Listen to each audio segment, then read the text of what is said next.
नमस्कार मित्रांनो. माझं नाव आहे भालचंद्र. मराठी ज्योतिष कट्ट्यामध्ये आपल्या सर्वांचं स्वागत आहे. आजच्या व्हिडिओमध्ये आपण चर्चा करणार आहोत मेष राशीचं फेब्रुवारी 2024 करताचं संपूर्ण राशीफळ. कसे असतील ग्रहयोग, कसे असतील ग्रहांचे राशांतर आणि ती तुमच्या राशीवर कशा प्रकारे प्रभाव करणार आहेत?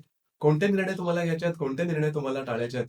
तुमच्या जीवनाचं असं कोणतं क्षेत्र आहे की जे सर्वात जास्त प्रभावित होणार आहे? या सर्व संदर्भातले खुलासेवर चर्चा आपण या व्हिडिओमध्ये करणार आहोत.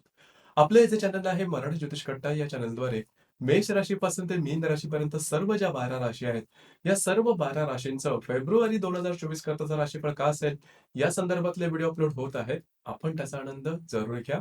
तर आजच्या या व्हिडिओमध्ये आपण चर्चा करणार आहोत मेष राशीबद्दल.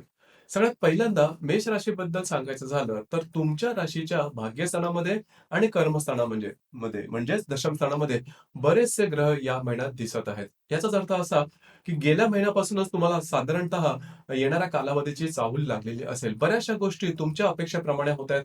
दुसरी महत्त्वाची गोष्ट म्हणजे तुम्ही जास्त प्रमाणात ॲक्टिव्ह राहतात. अर्थात ॲक्टिव्ह राहणं हे तुमच्या राशीला काही वेगळं किंवा विशेष नाही. तुमची राशी नेहमीच ॲक्टिव्ह असते. ॲक्शन ओरिएंटेड असते. म्हणजे पहिले ॲक्शन आणि नंतर विचार असा प्रकार थोडाफार दिसून येतो. परंतु उतावीळपणा सुद्धा थोडासा असतो. परंतु आता जो उतावीळपणा आहे तुमचा किंवा तुमच्यामधले जे ॲक्शन ओरिएंटेशन आहे, ती सकारात्मक त्याची बाजू दिसावयास लागेल. तुमच्या समोर येणाऱ्या ज्या संधी असतील, या बऱ्याच प्रमाणात सकारात्मक असतील, पॉझिटिव्ह असतील, तर जरूर त्याचा लाभ घ्या, जरूर त्या पकडा आणि पुढे चला. असा साधारण आता येणाऱ्या काळाचा ओघ आहे आणि त्याचा नेमका उपयोग कसा करायचा या संदर्भातल्या आपण डिटेलमध्ये चर्चा करणार आहोत. सगळ्यात पहिल्यांदा आपण विचार करणार आहोत तुमच्या आरोग्याबद्दल. तुमचं आरोग्य नेमकं कशा प्रकारचं असेल? जसं की तुमच्या राशीचा जो स्वामी आहे मंगळ, हा तुमचा अष्टमेश सुद्धा आहे, जो की तुमच्या भाग्यस्थानामध्ये भ्रमण करतो आहे आणि दिनांक 6 तारखेनंतर तो तुमच्या 10व्या स्थानामध्ये भ्रमण करणार आहे. याचप्रमाणे तुमच्या राशीचा जो षष्टेश आहे बुध, हा तुमच्या भाग्यस्थानात, दशमस्थानात आणि लाभस्थानामध्ये भ्रमण करणार आहे. एकंदरीत षष्टेश जो बुध आहे, त्याचं सुद्धा जे प्लेसमेंट आहे ते तुमच्यासाठी खूप शुभ फलदायी आहे. तर एकंदरीत ज्या ग्रहयोगांचा विचार करायचा झाला, तर आरोग्याच्या संदर्भात कुठल्याही प्रकारचे महत्त्वपूर्ण प्रॉब्लेम, कॉम्प्लिकेशन्स अजिबात येणार नाहीत. काळजी करू नका. आरोग्याच्या संदर्भात म्हणजे ते तुमचे मानसिक असतील किंवा शारीरिक असतील, दोन्ही गोष्टींच्या संदर्भात काही प्रॉब्लेम येणार नाहीत. उलट पक्षी तुमच्यामधील कामाचा जो उरक आहे तो जबरदस्त असेल, दांडगा असेल. कारण सगळ्यात महत्त्वाचं म्हणजे तुमच्या राशीमध्ये गुरूचं सुद्धा भ्रमण होणार आहे. तर एक सकारात्मक दृष्टी तुमच्यामध्ये जरूर दिसून येईल, जी की खूप महत्त्वाची राहील. तर एकंदरीतच सांगायचं झालं, तर संपूर्ण हा जो महिना आहे, हा महिना तुमच्यासाठी शारीरिक, मानसिकदृष्ट्या अतिशय शुभफलदायी असाच असणार आहे. यानंतर आपण चर्चा करणार आहोत आर्थिक धनसंपदा नेमकी कशा प्रकारची असेल. तर आर्थिक संदर्भात सांगायचं झालं, की जी खूप महत्त्वाची गोष्ट आहे, तर कुठल्याही कुंडलीचा 2, 5, 8, 11 या राशीचे किंवा या स्थानाचे जे अधिपती आहेत, ते खूप महत्त्वाचे असतात. जसं की तुमच्या राशीबद्दल सांगायचं झालं, तर शुक्र जो ग्रह आहे, हा शुक्र ग्रह तुमच्या भाग्यस्थानामध्ये भ्रमण करतोय. दिनांक 12 तारखेनंतर तो तुमच्या 10व्या स्थानामध्ये भ्रमण करणार आहे. 5व्या स्थानाचा अधिपती रवी, जो की तुमच्या धनस्थानामध्ये तुमच्या दशम स्थानामध्ये भ्रमण करतोय. 14 तारखेनंतर तो तुमच्या लाभ स्थानामध्ये भ्रमण करणार आहे. त्याचप्रमाणे तुमच्या राशीचा जो मंगळ अष्टमेश आहे, हा अष्टमेश मंगळ तुमच्या भाग्यस्थानामध्ये भ्रमण करतोय आणि 6 तारखेनंतर तो तुमच्या 10व्या स्थानामध्ये भ्रमण करणार आहे आणि शनी जो की तुमच्या लाभ स्थानात आहे आणि तो मार्गी आहे. त्याच्यामुळे काळजी करू नका. या संपूर्ण महिन्यामध्ये आर्थिक संदर्भात कुठल्याही प्रकारचे मोठे त्रास, स्ट्रेस, टेन्शन अजिबात येणार नाहीत किंवा ज्याला आपण खूप प्रेशर आलेलं आहे किंवा ज्या अशा गोष्टी होणार नाहीत. उलट पक्षी तुम्हाला आर्थिक संदर्भात काही चांगले उत्तम लाभ तुम्हाला या महिन्यामध्ये निश्चित मिळतील. त्याच्यामुळे आर्थिक आकडेवरती फारसं काही विचार करण्यासारखं नाही आहे. दुसरी महत्त्वाची गोष्ट म्हणजे जर का तुम्ही शेअर मार्केटमध्ये ट्रेड करत असाल, तरी सुद्धा अतिशय उत्तम प्रकारचे लाभ तुम्हाला या महिन्यात जरूर मिळतील. कारण तुमच्या राशीचा जो पंचमेश आहे किंवा पंचम स्थान आहे, त्यावरती गुरुची दृष्टी आहे. त्याच्यामुळे काळजी करू नका. जे तुम्हाला योग्य वाटतं, जे तुमचं जे अ, अ, आर्थिक संदर्भात किंवा जर तुम्ही शेअर मार्केटमध्ये ट्रेड करत असाल, तर तुमचं त्या संदर्भात जे ऑब्झर्वेशन असेल किंवा तो जो अभ्यास असेल त्यानुसार जरूर चला. तुम्हाला यश निश्चित मिळेल. यानंतर आपण चर्चा करणार आहोत घराच्या बद्दल म्हणजे फॅमिलीचं जे सुख आहे हे नेमकं कशा प्रकारचं असेल. तर आर्थिक तुमच्या फॅमिलीचं जो सुख आहे त्या संदर्भात सुद्धा काळजी करू नका. फक्त इथे एक गोष्ट सांगावीशी वाटेल, कारण दिनांक 6 तारखेनंतर जो मंगळ आहे, मंगळ हा तुमच्या 10व्या स्थानामध्ये भ्रमण करतोय. तिथेच रवी सुद्धा आहे. दोघेही सप्तम दृष्टीने तुमच्या चतुर्थ स्थानाला बघत आहेत. घरातल्या ज्या व्यक्ती असेल त्यांना थोडंसं आजारपणाच्या संदर्भात काहीतरी त्रास होऊ शकेल किंवा त्यांच्याबरोबर तुमचं काहीतरी वाजू शकेल. अर्थात कोणावर काही वाजणं किंवा वादविवाद होणं ही गोष्ट तुमच्यासाठी काही मोठी नाही किंवा खूप त्याचा काही फार विचार करण्यासारखी असे नाही, कारण मध्ये-मध्ये कधी-मधी हे तुमचे इतरांबरोबर हे छोटे-मोठे वाद होत असतात. पण चांगली गोष्ट तुम्ही ते विसरून सुद्धा जाता. मनामध्ये कायम ठेवत नाही, जी की खूप चांगली गोष्ट आहे. परंतु इथे थोडंसं लक्ष देणं गरजेचं राहील. यानंतर आपण चर्चा करणार आहोत लव्ह लाईफबद्दल. म्हणजे लव्ह लाईफ तुमचं नेमकं कशा प्रकारचं असेल? रिलेशनशिप म्हणतात त्याला आजकालच्या भाषेमध्ये. तर रिलेशनशिपच्या भाषेमध्ये सांगायचं झालं तर तुमच्या ज्या राशीचा जो पंचमेश आहे रवी, जो की तुमच्या 10व्या स्थानामध्ये भ्रमण करतोय. 14 तारखेनंतर तो तुमच्या लाभ स्थानामध्ये भ्रमण करणार. काळजी करू नका, जर का तुम्ही कोणत्या रिलेशनशिपमध्ये असाल, तर दोघांमधलं जे इंटरॅक्शन आहे, हार्मनी आहे, ती खूप चांगल्या प्रकारची दिसून येईल. महत्त्वाचं म्हणजे गुरु जो की 5व्या दृष्टीने तुमच्या पंचम स्थानाला पाहतोय, त्यामुळे काळजी करण्याची आवश्यकता अजिबात नाही. जर का तुम्ही कोणत्या रिलेशनशिपमध्ये असाल, दोघांमधले जे अंडरस्टँडिंग आहे ते खूप चांगल्या प्रकारचं दिसून येईल. अजिबात काळजी करू नका. त्यान्वये आता जे तुमचं चाललेल्या जे गोष्टी आहेत रिलेशनशिपच्या बाबतीत ते तुमच्यासाठी चांगले असेल. उलटपेक्षा तुम्हाला काही चांगले या संदर्भामध्ये जर का तुम्ही नवीन रिलेशनशिप बनवायची असेल, तरी सुद्धा काही चांगल्या गोष्टी या संदर्भामध्ये निश्चित दिसून येतील. याचप्रमाणे ज्या गर्भवती महिला आहेत त्यांच्यासाठी हा कालावधी अतिशय उत्तम अशा प्रकारचा आहे. काहीही काळजी करू नका आणि स्ट्रेस घेऊ नका, टेन्शन घेऊ नका. तुमच्या अपेक्षेप्रमाणे गोष्टी घडत जातील. याचप्रमाणे जो विद्यार्थी वर्ग आहे यांच्यासाठी सुद्धा लक फॅक्टर ज्याला आपण म्हणतो, म्हणजे नशिबाची साथ तुम्हाला या महिन्यामध्ये खूप चांगल्या प्रकारची मिळणार आहे. परंतु त्याआधी एफर्ट देणं, प्रयत्न करणं हे सुद्धा तेवढंच महत्त्वाचं असणार आहे. तर या संदर्भात सुद्धा काळजी करू नका. एकंदरीत हा संपूर्ण जो कालावधी हा कालावधी तुमच्यासाठी शुभफलदायी असाच असणार आहे. विवाहाबद्दल सांगायचं झालं, म्हणजे विवाह सुखाबद्दल सांगायचं झालं, तर परत जो गुरु आहे, गुरुची दृष्टी तुमच्या सप्तम स्थानावरती आहे. सप्तमेश जो शुक्र आहे, शुक्र तुमच्या भाग्यस्थानामध्ये भ्रमण करतो आहे. दिनांक 12 तारखेनंतर तो तुमच्या दशम स्थानामध्ये भ्रमण करतो. एकंदरीतच जर का तुम्ही विवाहित असाल, तर वैवाहिक जोडीदाराच्या म्हणजे जोडीदारापासून तुमचं इंटरॅक्शन असेल, अतिशय सुमधुर अशा प्रकारचं दिसून येईल. याचप्रमाणे जे विवाह सुख जे नव युवक-युवती आहेत, यांच्यासाठी सुद्धा हा कालावधी अतिशय शुभफलदायी म्हणजे विवाह ठरणं, साखरपुडा होणं किंवा एंगेजमेंट होणं, प्रत्यक्ष विवाह होणं, अशा प्रकारच्या बऱ्याचशा घटना, घडामोडी या महिन्यात निश्चित होतील. त्याच्यामुळे काळजी करू नका. विवाह सुखाच्या संदर्भात खूप चांगलं आहे.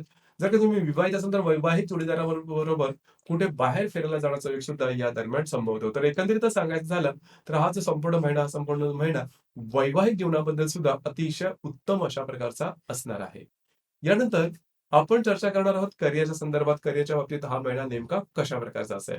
तर साधारणतः तुमच्या आता इथे जे काही मी सुरुवातीला सांगितलं होतं, की या महिन्यामध्ये बरेचसे ग्रह तुमच्या भाग्यस्थानात त्याच्यानंतर दशम स्थानामध्ये भ्रमण करणार आहेत.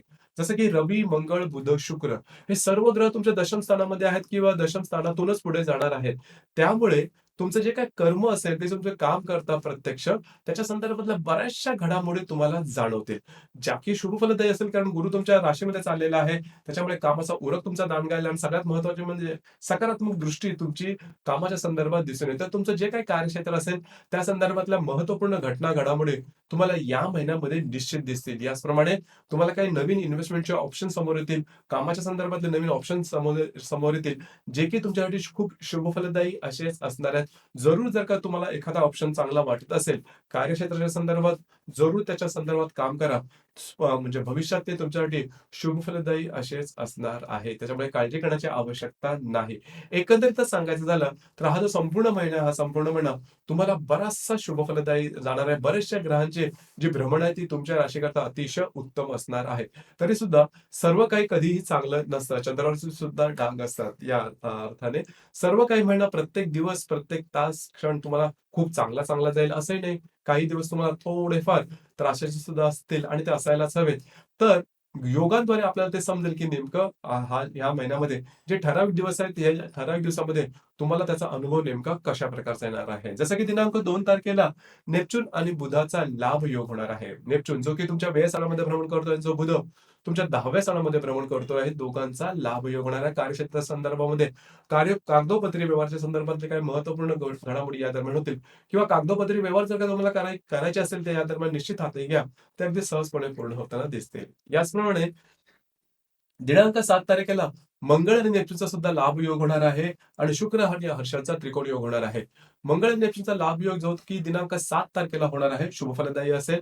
कामाच्या संदर्भात बाहेर जाणं, प्रत्यक्ष काम होणं किंवा कामाच्या संदर्भात काही नवीन ऑपॉर्च्युनिटी वगैरे येणं, अशा प्रकारचे काय अनुभव येतील. सगळ्यात महत्त्वाचं म्हणजे शुक्र आणि हर्षाचा त्रिकोण योग. शुक्र जो की तुमच्या भाग्यस्थानामध्ये भ्रमण करतोय, जो हर्षल तुमच्याच राशीमध्ये भ्रमण करतो आहे. दोघांचा त्रिकोण योग होणार आहे. अतिशय शुभफलदायी अशा प्रकारचा योग आहे. खास करून विवाहित असेल तर वैवाहिक जोडीदारांपाशी नातेसंबंध सुधारतील, त्यांच्यावर कुठे बाहेर फिरला जाण्याचा योग संभवतो. तुमच्या दोघांमधले जी हार्मनी आहे ती खूप चांगल्या प्रकारची दिसून येईल. त्याचप्रमाणे आर्थिक संदर्भामध्ये सुद्धा काही महत्त्वपूर्ण लाभ तुम्हाला या दरम्यान संभवतील आणि ते अनपेक्षित असतील. काही महत्त्वपूर्ण इन्व्हेस्टमेंट सुद्धा या दरम्यान होऊ शकतील. तर हर्षल आणि शुक्राचा जो त्रिकोणी योग आहे दिनांक 7 तारखेला होणार तुमच्याकडे शुभ फलदायी असाच असणार आहे.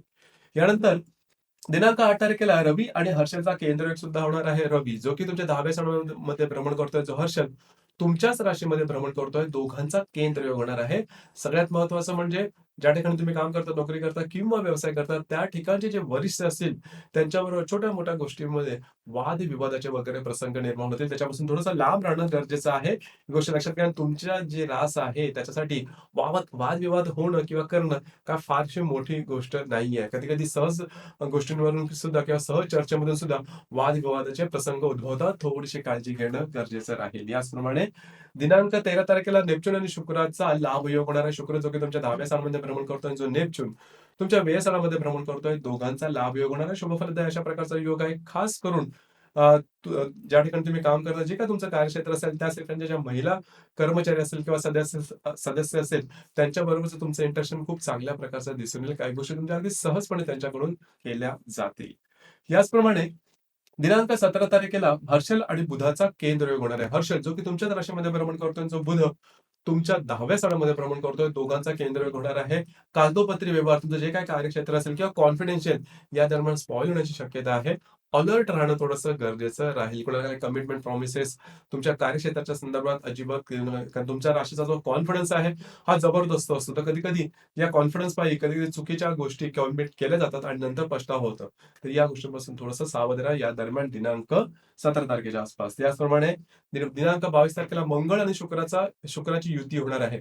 22 तारखेला होणारी ही युती तुमच्याकडे शुभफलदायी राहील. जे तुमचं कार्यक्षेत्र असेल त्या ठिकाणच्या ज्या व्यक्ती असेल त्यांच्याबरोबर तुमचं इंटरॅक्शन खूप चांगलं राहील आणि कार्यक्षेत्रासंदर्भात बाहेर फिरला जाण्याचा योग सुद्धा संभवतो. तर एकंदरीत तुम्हाला काही चांगल्या अपॉर्च्युनिटी सुद्धा या दरम्यान येऊ शकतील. निश्चित त्याचा लाभ घ्या. जर का तुम्हाला कोणा पार्टनरशिप बद्दलचे काही व्यवसाय वगैरे करायचे असेल किंवा त्या संदर्भात जर का तुमचा विचार असेल, तर या दरम्यान तुम्हाला या बाबतीमध्ये सुद्धा काही चांगल्या अपॉर्च्युनिटी वगैरे मिळू शकतील. मंगळ शुक्र युती होणार आहे, जो की दिनांक 22 तारखेला होणार आहे. यानंतर दिनांक 28 तारखेला रवी आणि शनीची युती सुद्धा होणार आहे. रवी जो की तुमच्या लाभस्थानावर भ्रमण करणार आहे आणि जो शनी तुमच्या लाभस्थानामध्येच आहे, दोघांची युती होणार आहे. अशुभ फलदायी असा हा योग आहे. साधारणतः तुझं जे काही कार्यक्षेत्र असेल त्या संदर्भात थोडे कॉन्फिडेन्शियल तुम्हाला सांभाळावे लागतील. सगळ्यात महत्वाचं म्हणजे या दरम्यान थोडासा आर्थिक आवकीवरती थोडासा परिणाम होईल. म्हणजे आर्थिक जी आवक आहे किंवा इन्कम आहे त्याच्यामध्ये थोडासा परिणाम होतोय, थोडंसं कमी होतंय, अशा प्रकारचे काय अनुभव तुम्हाला या दरम्यान होतील. अर्थात लक्षात घ्या, जे ग्रहयोगाचे जे परिणाम आहेत हे 2-3 दिवसाचा करता असतात. त्याचा लाईफटाईम किंवा फार मोठ्या कालावधीसाठी त्याचा तो प्रभाव असतो, तो दिसून येत नाही. त्याच्यामुळे रवी शनीची युती जरी वाईट असली किंवा अशुभ फलदायी असेल किंवा फारसा काय त्रास होणार. इथे आणखीन एक गोष्ट महत्वाची म्हणजे जे तुमचे मित्र परिवार असतील त्यांच्याबरोबर तुमच्या इंटरॅक्शन मध्ये सुद्धा थोडासा फरक पडू शकेल. वादविवाद वगैरे होऊ शकतील. तर काळजी घ्या. याचप्रमाणे दिनांक 29 तारखेला गुरु आणि बुधाचा लाभ योग होणार आहे. गुरु जो की तुमच्याच राशीमध्ये भ्रमण करतोय, बुध जो की तुमच्या लाभ स्थानामध्ये भ्रमण करतोय, दोघांचा लाभ योग होणार आहे. मित्रपरिवारावर कुठे बाहेर फिरला जाणं, काही उत्तम लाभ मिळणं, अशा प्रकारच्या काही चांगल्या घटना या दरम्यान निश्चित होतील. तर बुध गुरुचा लाभ योग जो तुमच्याच राशीत आणि तुमच्या लाभ स्थानामधून होणार आहे, तुमच्यासाठी शुभ फलदायी असाच असणार आहे.